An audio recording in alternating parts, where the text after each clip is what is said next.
நான் ஒரு சின்ன குழந்தைங்களுக்கு ஒரு கதை சொல்கிறேன். குட்டியாக ஒரு சின்ன கதை. ஒரு ஊரில் ஒரு அப்பா அம்மா இருந்தாங்களாம். அவங்களுக்கு ஜாங்கிரி சாப்பிட்ணுன்னு ஆசையாக இருந்துச்சாம். சரின்னு சொல்லிவிட்டு காட்டுக்கு போய் வெறுகு வெட்டிட்டு வரேன், நீ எல்லாம் ரெடி பண்ணி வை அப்படின்னு சொல்லிவிட்டு அவர் காட்டுக்கு போனாராம். காட்டுக்கு போயிட்டு வெறுகு வெட்டும்போது பேய் வந்துச்சு. யாராவது வெறுகு வெட்டுறது, எதுக்குடா வந்துக்கிற அப்படின்னு கேட்டுச்சு. இல்லை, என் பொண்டாட்டி ஜாங்கிரி கேட்டா, அதனால தான் வெறுகு வெட்டிட்டு போகிறேன். அப்படியா? அப்படின்னா நைட்டுக்கு நான் வரேன், எனக்கு 2 ஜாங்கிரி வைங்கன்னு. சரின்னு சொல்லிட்டு செஞ்சுட்டு இவங்க அந்த பேய் சொன்னதே மறந்துட்டாங்க.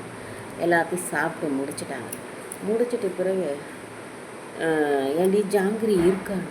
ஏங்க இல்லைங்க, எல்லாம் காலி ஆகிடுச்சு.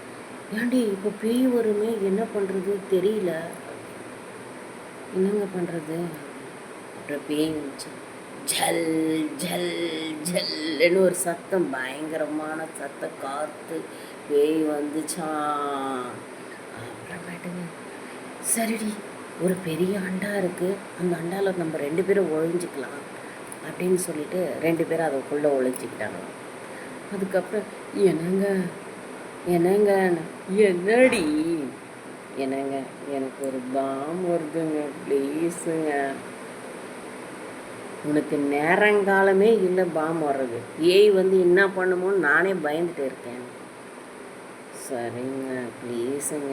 சரி முள்ள விட்டு தொலை அப்படின்னா விட்டாங்களாம். ஒரு டமாட்டி வீடு விட்டாங்க. பேய் பயந்து ஓடி போயிடுச்சா.